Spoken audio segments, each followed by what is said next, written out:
ಲಾ ಲಾ ಲಾ ಲಾ ಲಾ ಲಾ ಲಾ ಅಂದ್ಬಿಟ್ಟು ಶುರು ಮಾಡ್ತೀವಿ. ನಾವು ಜಲ್ದಿ ಸ್ವರ್ಗೋಗ್ತೀವಿ, ಕರಗೋಗ್ತೀವಿ, ಕೆರೆದು ಕೆರೆದು ಕೆರೆದು ಕೆರೆದು ಕೆರೆದು. ಅಭಿಮಾನಿಗಳಲ್ಲಿ ಅಭಿಮಾನಿಯ ಕಣ್ಣುಗಳಲ್ಲಿ ನಾನು ನನ್ನ ತಾಯಿನ ನೋಡ್ತಾ ಇದ್ದೀನಿ. ಶಿವಣ್ಣ ಅಂತ ಅಷ್ಟು ದೊಡ್ಡ ಮಹಾನುಭಾವ ನನಗೆ ನನ್ನ ತಾಯಿ ಫೋಟೋ ಕೊಡ್ತಾರೆ ಅಂದರೆ ಅವ್ನು ತಪ್ಪು ಮಾಡಿದ್ರೆ ಅವನು ಬಿಡೋದ, ಒಂದು ಕೈ ಕಾಲು ಮುರಿತೀನಿ. ಫೈನಾನ್ಷಿಯಲ್ ಸ್ಟೇಟಸ್ ನೋಡಿ 5,000ದಿಂದ ಹಿಡಿದು 25,000ವರೆಗೂ ಇಸ್ಕೊಂಡು ಹೋಗ್ತಾನೆ. ಆ ಕಾಯುವಿಕೆಯಲ್ಲಿ ಮಜಾ ಇದೆ, ಆ ಕಾದು ಹೊಡೆಯೋದ್ರಲ್ಲಿ ಮಜಾ ಇದೆ. ಈಗ ನೀವೊಂದು ಹೆಸರು ಮಾಡ್ತೀರಾ, ಒಂದು ಸಂಪಾದನೆ ಮಾಡ್ತಿರ್ತೀರಾ, ನೀವು ಅನುಭವಿಸಕ್ ಆಗಲ್ಲ ಅದನ್ನ, ನೀವು ಸುತ್ತ ಇರೋರು ಅನುಭವಿಸ್ತಾ ಇರ್ತಾರೆ. ಹೆಜ್ಜೆ ಹೆಜ್ಜೆಗೂ ಒಂಚಾಕತೈತೆ ಮೋಸ ನೋ ಮಾಯೆ, ಗೆಜ್ಜೆ ಕಟ್ಟಿ ಕುಣಿದಾಡತೈತೆ ಸಾವು ಎಂಬೋ ಛಾಯೆ ಅಂತ. ಹೆಜ್ಜೆ ಹೆಜ್ಜೆಗೂ ಹೊಂಚಾಕುತ್ತೈತೆ ಮೋಸ ನೋ ಮಾಯೆ. ಸಾಂಗ್ಗಳ ವಿಚಾರಕ್ಕೆ ಬಂದರೆ ಒಂದಕ್ಕಿಂತ ಒಂದು ವಿಭಿನ್ನ. ವಿಭಿನ್ನ ಅಂತ ಹೇಳೋದಕ್ಕಿಂತ ಜಾನರೇ ಬೇರೆ. MC ಬಿಜು ಕರ್ಕೊಂಡ್ಬರ್ತೀರಿ, ರಾಹುಲ್ ಡಿಟೋ ಕರ್ಕೊಂಡ್ಬರ್ತೀರಿ, ಒಂದು ಸಾಂಗ್ ಮಾಡಿಸ್ತೀರಿ. ಸಲಗಾದಲ್ಲಿ ಒಂದು ಜನಾಂಗನ ಕರ್ಕೊಂಡ್ಬರ್ತೀರಿ, ಟಿನಿಂಗ ಮೀನಿಂಗ ಟಿಶ ಸಾಂಗ್ ಮಾಡಿಸ್ತೀರಿ. ಇದರಲ್ಲಿ ಆಡು ಬಾ ಮಗನೇ ಭೀಮ, ನೋಡುವೆ ಕಣ್ಣಿನ ಬಿಂಬ ಅಂತ ಒಂದು ಸಾಂಗ್ ಮಾಡಿಸ್ತೀರಿ. ಆಮೇಲೆ ಅದೇ ಹೇಳಿದ್ನಲ್ಲ, ಬಡವರ ಕಾಲೋನಿ ಜನಗಳಿಗೆ ಇಷ್ಟವಾಗುವಂಥ ಒಂದಷ್ಟು ಲಿರಿಕ್ಸ್ನ ಬರೆದು ಅದಕ್ಕೊಂದು ಸಾಂಗ್ ಮಾಡಿಸ್ತೀರಿ. ಈ ಸಾಂಗ್ಗಳಲ್ಲಿ ಇಷ್ಟೊಂದು ವೆರೈಟಿ, ಒಂದೇ ಸಿನಿಮಾದಲ್ಲಿ ಇಷ್ಟೊಂದು ವೆರೈಟಿ ಕೊಡ್ಬೇಕಂತ ಯಾಕೆ ಅನ್ಸುತ್ತೆ ನಿಮಗೆ? ಒಂದು ಡೈರೆಕ್ಟ್ರಾಗಿ ವ್ಯತ್ಯಾಸವಾಗಿ ಏನನ್ನ ಕೊಡಬೇಕು. ಮತ್ತು ಒಂದು ಜನರಲಿ ಮನೆಯಲ್ಲಿದ್ದರೆ ತುಂಬ ಜಾಲಿಯಾಗಿದ್ದಾಗ 1 ಅವರಲ್ಲಿ ಮಿನಿಮಮ್ ಯಾರೇ ಆಗಲಿ 3 ಹಾಡು ಹೇಳ್ತೀವಿ. ಲಾ ಲಾ ಲಾ ಲಾ ಲಾ ಲಾ ಲಾ ಅಂದ್ಬಿಟ್ಟು ಶುರು ಮಾಡ್ತೀವಿ. ಅಥವಾ ಇನ್ನೇನೋ ಒಂದು ಡ್ಯೂಯೆಟ್ ಹೇಳ್ತಾರೆ, ಮತ್ತು ಕರೆಕ್ಟಾ? ಹಂಗೆ ಒಂದು ಸಿನಿಮಾ ಅಂತ ಅವ್ರು ಬಂದು ಕೂತಾಗ ಒಂದಷ್ಟು ಎಂಜಾಯ್ ಮಾಡೋಕ್ಕೆ ಸಾಂಗ್ಸ್ ಇದ್ರೆ ಮಜಾ ಅಂತ ಸಾಂಗ್ಸ್ ಮಾಡ್ತೀನಿ ಅಷ್ಟೇ.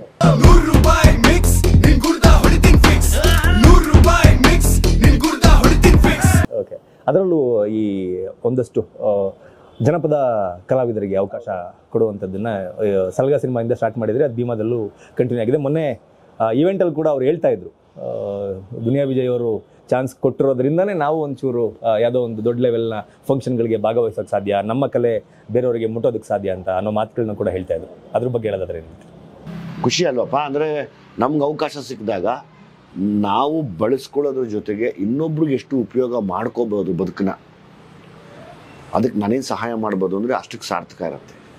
ಇಲ್ಲಿ ಎರಡೇ ಆಗತ್ತೆ, ಬರೀ ದುರುಪಯೋಗನೇ ಮಾಡ್ಕೋತಾ ಇದ್ರೆ ನಾವು ಜಲ್ದಿ ಸ್ವರ್ಗೋಗ್ತೀವಿ, ಕರಗೋಗ್ತೀವಿ, ಕೆರೆದು ಕೆರೆದು ಕೆರೆದು ಕೆರೆದು ಕೆರೆದು. ಉಪಯೋಗದ ಜೊತೆ ಇನ್ನೊಂದು ಉಪಯೋಗ ಆಗ್ತಾ ಇರಬೇಕು ಮನುಷ್ಯ, ಅಲ್ವಾ? ಅದು ಚೆನ್ನಾಗಿರುತ್ತೆ ಜೀವನ ಅಂತ. ಎಸ್, ನನಗೆ ಅದು ಆಸೆ, ಹೊಸ ಹೊಸ ಪ್ರತಿಭೆಗಳು ಏನೇನೇ ಇರಲಿ ಅದನ್ನು ತರಬೇಕು ಮುಂದೆ ಅನ್ನೋ ಆಸೆ. ಮತ್ತು ಜಾನಪದಲ್ಲ ಏನೇನೋ ಇದೆ, ತುಂಬ ಇದೆ ಆ್ಯಕ್ಚುಲಿ. ಈಗೆಲ್ಲ ಬಂದಿರೋ ಈಗ very copied from western style ಇರುತ್ತೆ. ಜಾನಪದಕ್ಕೆ ನೋಡಿ ಅದೇ ವ್ಯಾಲ್ಯೂ, ಅದನ್ನೆಲ್ಲ ಬೀಟ್ ಮಾಡ್ಕೊಂಡು ಹೋಗುತ್ತೆ. ಸೊ ಅವಾಗ ಕದ್ದಿರೋದು ಬೇರೆ, ಒರಿಜಿನಲ್ ಬೇರೆ. ಹೆಂಗೆ ಗೊತ್ತಾಗುತ್ತೆ ನೋಡಿ ವ್ಯತ್ಯಾಸ. ಹೌದು ಹೌದು. ಅಂದರೆ ನನಗೂ ಈ ಸಿನಿಮಾದಲ್ಲಿ ಎಲ್ಲ ಸಾಂಗ್ಸ್ ಕೇಳಿದಾಗ ಬಿಟ್ಟು ನನಗೆ ಎಲ್ಲದಕ್ಕಿಂತ ಜಾಸ್ತಿ ಇಷ್ಟ ಆಗಿರೋ ಬಿಟ್ಟು ಆಡು ಬಾ ಮಗನೇ ಭೀಮಾ, ನೋಡುವೆ ಕಣ್ಣಿನ ತುಂಬ. ಅದು ಫಸ್ಟ್ ಟೈಮ್ ಅಂದರೆ ಪದೇ ಪದೇ ಕೇಳಬೇಕು ಅಂತಿಲ್ಲ, ಫಸ್ಟ್ ಟೈಮ್ ಕೇಳಿದಾಗ ಇಲ್ಲಿ ಕೂತ್ಕೊಂಡ್ಬಿಡುತ್ತೆ. ಹೌದು. ಆ ನಿಟ್ಟಿನಲ್ಲಿ ಭೀಮಾದಲ್ಲಿ ಒಂದಷ್ಟು ಪ್ರಯತ್ನಗಳು, ಒಂದಷ್ಟು ಎಕ್ಸ್ಪೆರಿಮೆಂಟ್ಗಳು ತುಂಬ ಆಗಿದೆ.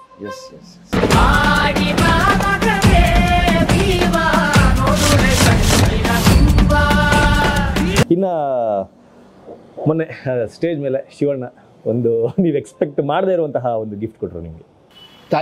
ತಾಯಿ ಫೋಟೋ, ಅದು ಖುಷಿ ಅಲ್ವಾ? ಅಂದರೆ ಅದನ್ನು ಹೆಂಗೆ ಎಕ್ಸ್ಪ್ಲೈನ್ ಮಾಡಬೇಕು ಅಂತ ನನಗೆ ಗೊತ್ತಾಗಲ್ಲ. ಆ್ಯಕ್ಚುಲಿ ನನ್ನ ತಾಯಿನ ಇಡೀ ಪ್ರಪಂಚ ನೋಡ್ತಾ ಇದೆ. ಅಭಿಮಾನಿಗಳಲ್ಲಿ ಅಭಿಮಾನಿಯ ಕಣ್ಣುಗಳಲ್ಲಿ ನಾನು ನನ್ನ ತಾಯಿನ ನೋಡ್ತಾ ಇದ್ದೀನಿ. ಸೊ ಹಂಗಾಗಿ ಆಕೆ ನನ್ನ ಬಿಟ್ಟು ಹೋಗ್ತಾ ಇಲ್ಲ. ಅದಕ್ಕೆ ನಾನು ಖುಷಿ ಇದ್ದೀನಿ. ಶಿವಣ್ಣ ಅಂತ ಅಷ್ಟು ದೊಡ್ಡ ಮಹಾನುಭಾವ ನನಗೆ ನನ್ನ ತಾಯಿ ಫೋಟೋ ಕೊಡ್ತಾರೆ ಅಂದರೆ ಅದಕ್ಕಿಂತ ಪುಣ್ಯ ಇನ್ನೇನಿದೆ ಹೇಳಿ ನನಗೆ ನೋಡೋಣ. ಐ ಥಿಂಕ್ ಅವ್ರಿಗೂ ಗೊತ್ತು ನಿಮ್ಮ ತಾಯಿನ ಕಂಡ್ರೆ ನಿಮಗೆ. ಹೌದು, ಅದಕ್ಕಿಂತ ಬೇಕಾ ನನಗೆ? ನನಗೆ ಅಷ್ಟು ಸಾಕು ಅವ್ರ ಕಡೆಯಿಂದ.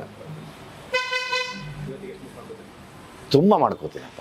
ಕಾಮನ ತಾಯಿ ತಂದೆ ಅಂದಮೇಲೆ ಸ್ಪೆಷಲಿ ಈಗ ನಾವು ಅಂದರೆ ನಾನು ಮತ್ತು ನಂತರದವ್ರು ಯಾರೇ ಆಗಿರ್ಬೋದು, ಪ್ರತಿ ಕ್ಷಣ ಅವರು ಬದುಕಿರೋವರೆಗೂ ತಾಯಿ ತಂದೆ ಜ್ಞಾಪಿಸ್ಕೋತಾನೆ ಇರ್ತಾರೆ.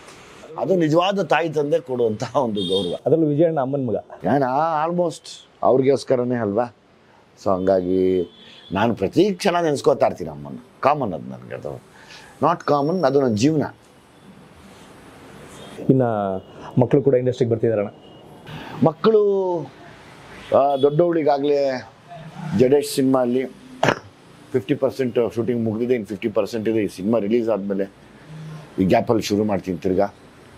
ಚಿಕ್ಕ ಮಗಳು ಅವಳು ಬರ್ತಿದ್ದಾಳೆ ಈಗ, ಈ ವೀಕ್ ಬರ್ತಿದ್ದಾಳೆ ಅವಳು. ಅವಳದೆಲ್ಲ ಕೋರ್ಸ್ ಮುಗಿದ್ಮೇಲೆ ಅವಳು ಲಾಂಚಿಂಗ್ ಬಗ್ಗೆ ಒಂಚೂರು ಯೋಚನೆ ಮಾಡ್ತೀನಿ. ಎಲ್ಲಿ ಗೊತ್ತಿಲ್ಲ, ಯಾವ ಒಳ್ಳೆ ಕತೆ ಸಿಗುತ್ತೆ. ಕತೆ ಚೆನ್ನಾಗಿ ಸಿಕ್ಕಿದ್ರೆ, ಒಳ್ಳೆ ಕತೆ ಆದರೆ ಕಳಿಸ್ಬೋದು ಆ್ಯಕ್ಟ್ ಮಾಡೋದಕ್ಕೆ. ನಾನು ಗೆಸ್ ಮಾಡಿದೆ ಸಾಮ್ರಾಟ್ ನಮ್ಮ ಲೀಡ್ ಮಾಡ್ತೀವಿ. ಹೌದು, ಅವನಿಲ್ಲ, ಈಗ ಅವ್ನು ಡಿಗ್ರಿ ಮಾಡ್ತೀನಿ ಅಂದ ಮಾಡ್ಕೊ ಹೋಗಪ್ಪ ಅಂತ ಬಿಟ್ಟೆ. ಓಕೆ, ಅಂದರೆ ಅವ್ರ ಓನ್ ಇಂಟ್ರೆಸ್ಟ್ ಮೇಲೆ ನೀವು ಫೋಕಸ್ ಮಾಡ್ತಿದ್ವಿ. ಹೌದೌದೌದು. ಈಗ ನಾನು ಕೇಳ್ತೀನಿ ಬಾ ಅಂತ, ಇಲ್ಲ ನಾನು ಓದ್ತೀನಿ ಅಥವಾ ಏನೋ. ನಾನು ಆ್ಯಕ್ಚುಲಿ ಇವತ್ತು ಯಾವುದೇ ಮಕ್ಕಳಾಗಲಿ ಒಂಚೂರು ಸೊಸೈಟಿ ಒಳಗಡೆ ಎಕ್ಸ್ಪೋಸ್ ಆಗಬೇಕು ಒಳ್ಳೆ ರೀತಿಲಿ. ಅವ್ನು ತಪ್ಪು ಮಾಡಿದ್ರೆ ಅವನು ಬಿಡೋದ, ಒದ್ದು ಕೈ ಕಾಲು ಮುರಿತೀನಿ ಆಯಿತಾ. ನಾನು ಹೇಳೋದು ಸೊಸೈಟಿನ ಎಕ್ಸ್ಪೋಸ್ ಮಾಡಿಬಿಟ್ಟು ನೋಡ್ಬೇಕು ಏನಿದೆ ಅಂತ. ಹಂಗಿದ್ದಾಗ ಒಳ್ಳೇದು. ಒಬ್ಬ ಜವಾಬ್ದಾರಿಯುತ ಸ್ಥಾನದಲ್ಲಿರುವ ವ್ಯಕ್ತಿ, ಹೀರೋ, ಸಮಾಜಕ್ಕೆ ಯಾವ ರೀತಿ ಮಾದರಿ ಆಗಿರಬೇಕು, ಆ ನಿಟ್ಟಿನಲ್ಲಿ ವಿಜಯಣ್ಣ ಪ್ರತಿದಿನ ಇಡುವಂತಹ ಹೆಜ್ಜೆಗಳ ಮೇಲೆ ಎಷ್ಟು ಗಮನ ಇಟ್ಟಿರ್ತಾರೆ? ಹುಟ್ಟುತ್ತಾ ಯಾರು ಬುದ್ಧಿ ಕಲ್ತ್ಕೊಂಡು ಹುಟ್ಟಿಲ್ಲ. ತಪ್ಪು ಮಾಡ್ದಿರ ಬೆಳೆದವರೇ ಇಲ್ಲ ಇಲ್ಲಿ. ಮಾಡಿರೋ ತಪ್ಪುಗಳನ್ನ ತಿದ್ಕೊಂಡು ತಪ್ಪು ಮಾಡಿರೋರನ್ನ ಹತ್ರಕ್ಕೆ ಸೇರಿಸ್ದಿರ ಬದುಕದೇ ಜೀವನ.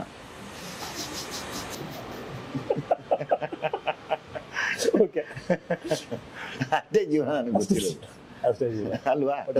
ಕರೆಕ್ಟೇ ಇಲ್ವಾ? ಹೌದು, ತಪ್ಪು ಮಾಡಿರೋರ್ನ ಹತ್ರ ಸೇರಿಸ್ತಾ ಇರೋದು. ನಾವು ತಪ್ಪುಗಳನ್ನ ತಿದ್ಕೊಂಡು ಎಲ್ಲ ತಪ್ಪು ನಮ್ಮದೇ ಅಂತ ಹೇಳ್ತಾ ತಿರುಗ್ತಾರೆ ಗೊತ್ತಾ. ಅವ್ರ ತಪ್ಪುಗಳನ್ನ ಹುಡುಕಿ ಅವ್ರನ್ನ ದೂರ ಇಡೋದೇ ಲೈಫು. ಹಂಗಿದ್ರೆ ಮಾತ್ರ ಚೆನ್ನ. ಇಲ್ಲಾಂದ್ರೆ ಮಾಡೋ ತಪ್ಪೆಲ್ಲ ನಮ್ಮ ತಲೆ ಮೇಲೆ ಹಾಕ್ತಾ ಇರ್ತಾರೆ, ಎಲ್ಲ ನಿಂದೆ ಅಂತ. ಸೊ ಅದು ನಿಮ್ಮಗಳ ದುರುಪಯೋಗ ನಿಮಗೆ ಗೊತ್ತಿಲ್ದಂಗೆ ಆಗಿ ನಡೆಯೋದದು.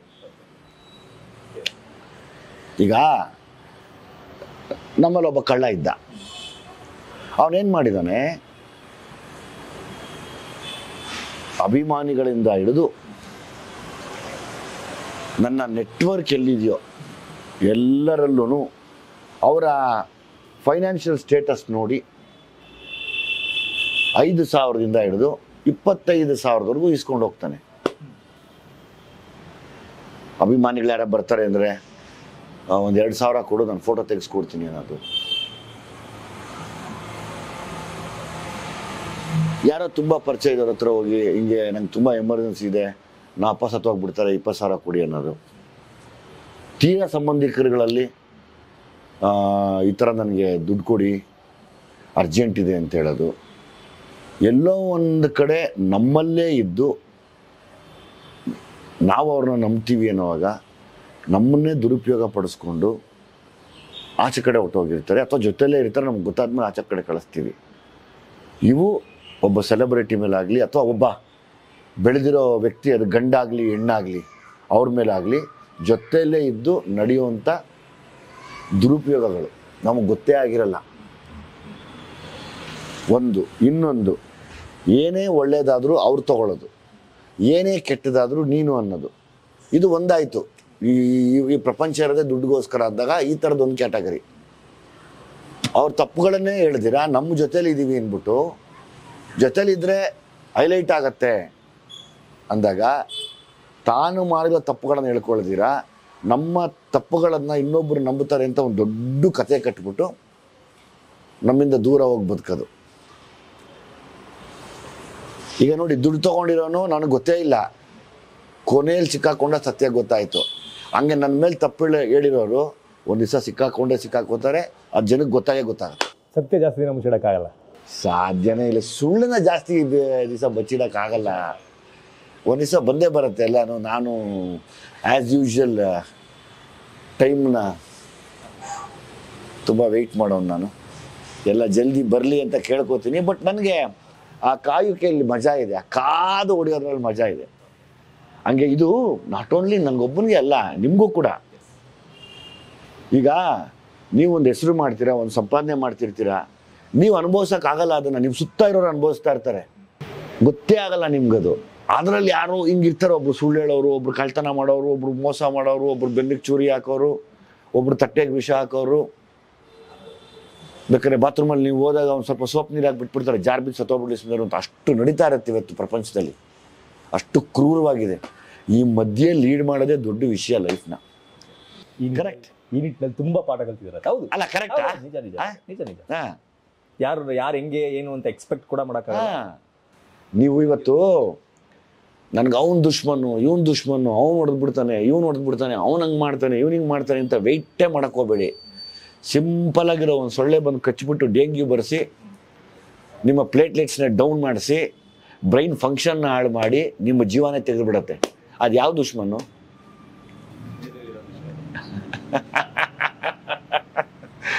ನೋಡ್ದಾ, ಜೊತೆಲಿರೋ ಎಷ್ಟೊಂದು ದುಶ್ಮನ್ಗಳು ಇಟ್ಕೊಂಡು ನಾವು ಬದುಕಬೇಕು. ಅದಕ್ಕೆ ಇನ್ನೊಬ್ಬನ ಹತ್ರ ದುಶ್ಮನಿನೂ ಕಟ್ಕೋಬೇಡಿ, ಅವನಿಗೆ ದುಶ್ಮನ್ನು ಅನ್ಕೋಬೇಡಿ, ನಿಮ್ಮ ಪಾಡ ನೀವು ಬದುಕಿ ಅಂತ. ಇಷ್ಟೊಂದು ನೇರ ನುಡಿಗಳು ಎಲ್ಲಿಂದ ಬರುತ್ತೆ ಗೊತ್ತಿಲ್ಲಮ್ಮ. ನಿನಗೇನು ಅನಿಸ್ತು ಪರ್ಸನಲ್ ಆಗಿ? ನಿಜವಾಗ್ಲೂ ಹೌದು, ಇಲ್ಲ ಅಂತ ಹೇಳಂಗಿಲ್ಲ. ನನ್ನ ಜೀವನದಲ್ಲೂ ಈ ಥರದ್ದು ಸಾಕಷ್ಟು ಘಟನೆಗಳು ನಡೆದೋಗಿದೆ. ನಾನು ಅದರಿಂದನೂ ಸಾಕಷ್ಟು ಕಳ್ಕೊಂಡಿದ್ದೀನಿ. ನೀವು ಹೇಳಿದ್ದು ಸತ್ಯ, ಇದು ಸುಳ್ಳು ಅಂತ ಹೇಳೋದಕ್ಕೆ ಸಾಧ್ಯ. ನಾನು ಅದಕ್ಕೆ ಸಳಗಾಲ್ ಬರ್ದಿದ್ದೀನಿ ನೋಡಿ. ಹೆಜ್ಜೆ ಹೆಜ್ಜೆಗೂ ಒಂಚಾಕತೈತೆ ಮೋಸನೋ ಮಾಯೆ, ಗೆಜ್ಜೆ ಕಟ್ಟಿ ಕುಣಿದಾಡತೈತೆ ಸಾವು ಎಂಬೋ ಛಾಯೆ ಅಂತ. ಅದು ನಾನೇ ಓಪನಿಂಗ್ 2 ಲೈನ್ ತುಂಬ ಇಷ್ಟ. ಇಲ್ಲ, ಈ ಸಿನಿಮಾದಲ್ಲಿ ಎಲ್ಲ ಸಾಂಗ್ಗಳದ್ದು 2 ಲೈನ್ ಓಪನ್ ಮಾಡಿದ್ದೀನಿ ನಾನೇ. ಎಲ್ಲ ಸಾಂಗ್ನು ಹಂಗಾಗಿ ಎಲ್ಲ ಫೇವ್ರೇಟ್ ಅಂತಲ್ಲ, ಹಾರ್ಡ್ ವರ್ಕ್ ಮಾಡಿದ್ವಿ. ದ ಹೋಲ್ ಟೀಮ್ ವರ್ಕ್ ಮಾಡಿದೆ. ನಾನು ಯಾವಾಗಲೂ ಗೆದ್ದಾಗ ಟೀಮು ಕೊಡ್ತೀನಿ, ನಂದಲ್ಲ ಅದು. ಲಾಸ್ಟು ಟ್ರೇಲರಲ್ಲಿ ಕೊನೆಯಲ್ಲಿ, ಅಂದರೆ ಇಡೀ ಟ್ರೇಲರ್ನಲ್ಲೂ ತೋರಿಸಿಲ್ಲ, ಟ್ರೇಲರ್ ಕೊನೆಯಲ್ಲಿ ರಂಗಾಯಣರ್ಗೂ ಸರ್ದು ವಾಯ್ಸ್ ಬರುತ್ತೆ. ನಿಮ್ಮದು ಅವ್ರದ್ದು ಕಾಂಬಿನೇಷನ್ ಅಂದರೆ ಮುಂಚೆಯಿಂದನೂ ಒಂದು ಎಕ್ಸ್ಪೆಕ್ಟೇಷನ್, ಬೇರೆ ಥರದ ಎಕ್ಸ್ಪೆಕ್ಟೇಷನ್. ಇಲ್ಲಿ ರಂಗಾಯಣರ್ಗೂ ಅವ್ರದ್ದು ನಿಮ್ಮದು ಕಾಂಬಿನೇಷನ್ ಈ ಸಿನಿಮಾದಲ್ಲಿ ಹೆಂಗಿರ್ಬೋದು? ವಿಶೇಷವಾಗಿದೆ. ಹಾಯ್ DOP ಶಿವು, ವಿಶೇಷವಾಗಿದೆ, ವೈಬ್ರೆಂಟ್ ಆಗಿದೆ, ಇನ್ಫಾರ್ಮೇಟಿವ್ ಆಗಿದೆ. ಇನ್ನೊಂದು ಟ್ರೆಂಡ್ ಎಕ್ಸ್ಪೆಕ್ಟ್ ಮಾಡ್ಬೋದು ನಿಮ್ಮಿಬ್ಬರ ಕಾಂಬಿನೇಷನಲ್ಲಿ, ನಿಮ್ಮ ಅಭಿಮಾನ? ಅವು ನನ್ನ ಅವಾಗ ಡೈರೆಕ್ಷನ್ ನಿಟ್ಟಿನಲ್ಲಿ ನೋಡಬೇಕು. ನಾನೊಬ್ಬ ನಿರ್ದೇಶಕನಾಗಿ ರಘು ಅಣ್ಣನ ಏನು ಆ್ಯಕ್ಟ್ ಮಾಡಿಸಿದ್ದೀನಿ ಅಂತ ಅಲ್ವಾ? ನನ್ನ ಪಾಯಿಂಟ್ ಆಫ್ ವ್ಯೂಲ್ ರಘು ಅಣ್ಣ ಏನು, ನಾವು ಯಾವಾಗಲೂ ಕಾಯ್ತಿರ್ತೀವಿ ತರಲೆ ಮಾಡೋಕ್ಕೆ, ಕಾಯ್ತಾನೆ ಇರ್ತೀವಿ. ಸಿಕ್ಕಿದ್ರೆ ನಗಿಸಿ ಬೀಳಿಸ್ಬಿಡ್ತೀವಿ ಕಗಡೆ. ಅದೇ ನಾನು ಸ್ಟಾರ್ಟಿಂಗಿಂದ ನಿಮ್ಮ ಸಿನಿಮಾಗಳನ್ನ ನೋಡ್ಕೊಂಬಂದಾಗಿಂದ ನನಗೆ ಕೊನೆಯಲ್ಲ ವಾಯ್ಸ್ ಕೇಳಿಸಿದಾಗ ಏನೋ ಇಟ್ಟಿದಾರಲ್ಲ ಇಷ್ಟೊಂದು ನನಗೂ ಅನಿಸ್ತು, ಅದಕ್ಕೋಸ್ಕರ ಕೇಳಿದೆ. ಹೌದೌದು. ಓಕೆ, ತುಂಬ ವಿಚಾರಗಳನ್ನು ಹಂಚ್ಕೊಂಡಿದ್ದೀರಿ. 9ನೇ ತಾರೀಕು ಬರ್ತಾ ಇದೆ. ಆಲ್ ದಿ ವೆರಿ ಬೆಸ್ಟ್, ಒಳ್ಳೇದಾಗಲಿ. ಮೊದಲು ನಿಮ್ಮ ನಿರ್ದೇಶನಕ್ಕೆ ಒಳ್ಳೇದಾಗಲಿ, ಆಮೇಲೆ ನಿಮ್ಮ you promise me that morning show ನೋಡಿ ನನಗೊಂದು ರಿವ್ಯೂ ಕೊಡಬೇಕು. ಕಾಯ್ತಾ ಇರ್ತೀನಿ ನಾನು. ರಿವ್ಯೂ ಕೊಟ್ಟು ನನಗೆ ಇಮಿಡಿಯೇಟಾಗಿ ಕಳಿಸ್ಬೇಕು ವಾಟ್ಸಪ್ಪಲ್ಲಿ. Thank you. God bless you. ಒಳ್ಳೇದಾಗಲಿ.